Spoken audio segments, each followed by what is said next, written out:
into the diet with just lifting probably a few times a week or something like that. Not really that much at all. But this is 9 months on raw meat, milk, and eggs on the raw primal diet.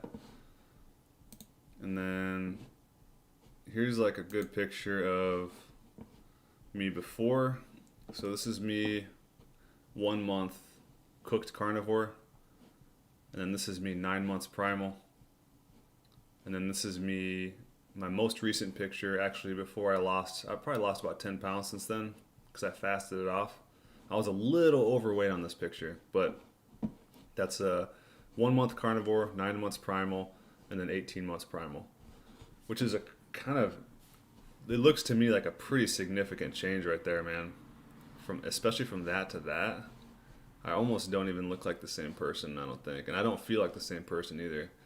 But you can just see like the stress, sort of like in my face right there. I remember when I took that picture, I just felt stressed. Because that when you're going carnivore for the first time, it can be kind of rough on the body. But also I was like really lean. This is before I started raw milk. I think this is before I'd ever even tried raw milk. So, and then you can see the difference here between here and here from going raw meat and raw milk of just the weight and the muscle that I was able to put on. And then here is where like the biggest change went, where I just got really beefy. And also I noticed like a change kind of in my face a little bit. And then also right here, if you notice like these tendons or whatever in my neck, they're really pronounced. Then right here, it's kind of not. So I don't know, just some changes that I noticed there.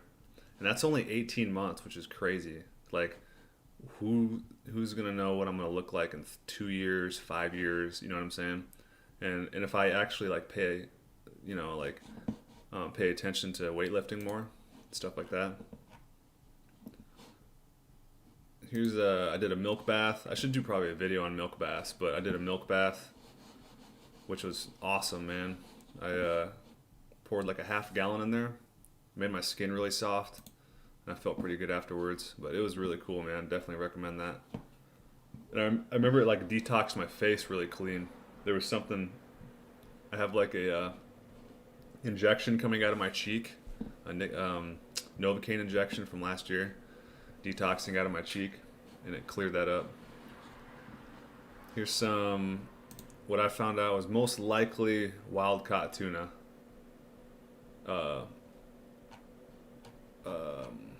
Bluefin. I got kind of a weird reaction from that afterwards. So I don't know if I'm gonna eat that again. I think it was farmed. I mean, I didn't mean to say wild caught. I think it was farmed, and I got like a weird reaction. I don't know if it was a mercury detox or if it was I think it was the food they were feeding it on the farm. But I'm not gonna mess with that stuff again. I don't really trust it. Here's the raw testicle that I ate. That's crazy. That's the scrotum right there. Here's my dogs. Here's so this is a picture of my dog's progression on raw meat. So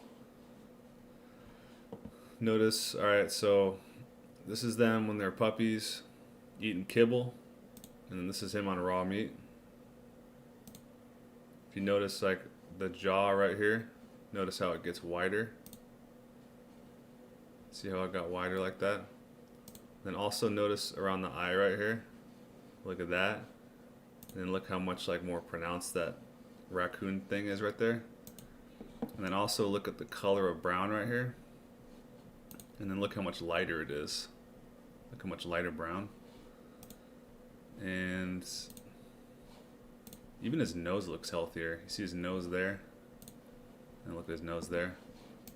And then here's Gaia. Hers was the most noticeable. So look at her right here, right? There's like no brown or anything right here. She's pretty much black, and her eyes are really dark. And look at that. Look at all that tan coming through now. Tan coming through. That was like really bright. And then her eyes as well got a lighter brown. Raw meat, kibble.